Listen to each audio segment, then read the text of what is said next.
नमस्कार। राशि मंथन में आपका स्वागत है।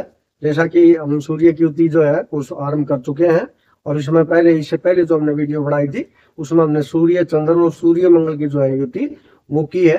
तो उसमें हमने विस्तार से आपको बता दिया था कि भाई कितने अंश तक या किस प्रकार से जो है वो युति मानी जाएगी और ग्रह जो अस्त हो जाते हैं तो उनके तत्व या तो विकृत हो जाते हैं या नष्ट हो जाते हैं।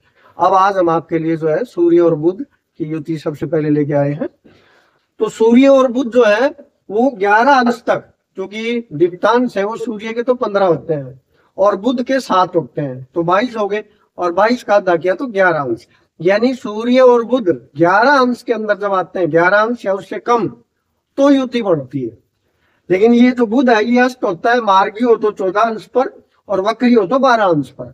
लेकिन ये सभी आचार्यों ने माना है कि बुध जो है उसको अस्त का दोष नहीं होता, इसीलिए सबसे बड़ी युति इसको माना जाता है बुध आदित्य योग। इसीलिए इसको कहते हैं कि इसमें अस्त का जो है प्रभाव नहीं पड़ता। तो अब हम देखते हैं कि इन आचार्यों ने क्या क्या जो है उनके इस युति के बारे में लिखा है।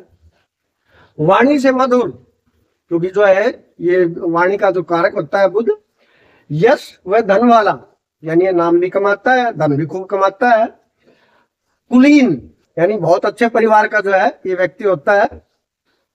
राजा का प्रिय, तो ये राजा जो है यानी कि आजकल शासक कह लो जो है उनका खास सरकार का जो है खास व्यक्ति हो सकता है, बड़े ऊंचे पद पर भी हो सकता है और उनका जो है पीए वगैरह भी हो सकता है या मंत्री वगैरह भी हो सकता है। उसके बाद है मंत्री, ये लिखा भाई इसमें विनम्र, वाक्पटु और विद्वान, ये सारे स्वभाव है इसके। ये अच्छा, वाक्पटु का तो वाणी क्योंकि इसके अंतर्गत आती है, तो वाक्पटु तो होता ही है, बड़ा अच्छा वक्ता होता है वो। और विद्वान क्योंकि वो बुद्धि का कारक भी है। कला एवं वेदों में निपुण, यानी ये बुद्धिमान सिर्फ अन्य कार्यों में नहीं होता, ये वेदों का भी ज्ञाता होता है। बल, सौंदर्य एवं विद्या का स्वामी, यानी कुछ भी नहीं छोड़ा, सभी कुछ इसमें आ गया कि भाई बल है यानी ताकतवर, सौंदर्य सुंदर भी होता है और विद्या का स्वामी यानी पूरा पढ़ा लिखा होता है, सारी जो है डिग्रियां कह लो वो सारी की हुई होती है उसकी।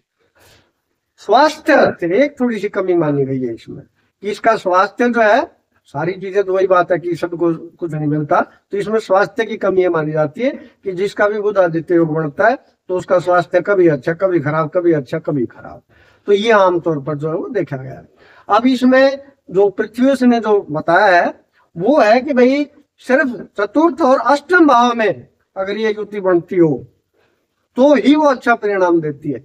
अब यहाँ ही एक थोड़ी सोचने की बात है कि भाई चतुर्थ में और अष्टम में क्या सोच के बताया होगा, क्योंकि चतुर्थ में तो जो है रात का टाइम होता है, रात का जन्म होता है, तो सूर्य जो है वो इतना मजबूत नहीं होता है और अष्टम भाव तो खराब माना गया है। लेकिन उन्होंने काफी अनुभव के आधार पर ये चीजें लिखी हैं, तो इसमें मैं बल्कि आपसे अनुरोध करूंगा कि भाई आपकी कुंडली में या कोई आपके जानकार की कुंडली में इन भावों में ये योग है तो ये क्या परिणाम दे रहा है, तो ये जरूर से जरूर कमेंट में लिखें, क्योंकि ये थोड़ा अजीब सा लगता है कि भाई चतुर्थ भाव और अष्टम भाव में अच्छा परिणाम देता है, बाकियों में अच्छे परिणाम नहीं देता। हाँ ये जरूर माना है अच्छे परिणाम, लेकिन इसने माना है कि ये सब कुछ और धन भी हो, बाकियों में गुण तो होते हैं लेकिन धन नहीं होता, ये इन्होंने बताया पृथ्वी से। अब हम अगली युति पर आते हैं, तो सूर्य और गुरु की युति। अब इसमें ये 12 डिग्री या उससे कम में हो तो इस युति को काम करते हुए देखा गया है। क्यों? क्योंकि इसके दीप्तांश जो है सूर्य के वो 15 है और गुरु के 9 है, तो 15 और 9 24, आधा कर दिया तो ये 12।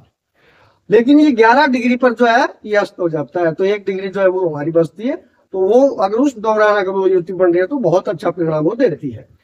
और ज्यादा नजदीक आ जाता है तो इसके परिणाम जो है वो कमजोर पड़ जाते हैं, गुरु के जो कारक होता है ना वो कमजोर पड़ जाते हैं। लेकिन आमतौर पर इस युति को बहुत अच्छा माना गया है। पुण्यात्मा होता है ऐसा व्यक्ति जो है, क्योंकि गुरु है बृहस्पति है भाई, तो ये धार्मिक और आध्यात्मिक जो है ग्रह है, तो पुण्यात्मा होता है बुद्धिमान एवं समझदार। तो न केवल बुद्धि होती है बल्कि विवेक भी होता है, समझदारी भी उस व्यक्ति के अंदर होती है।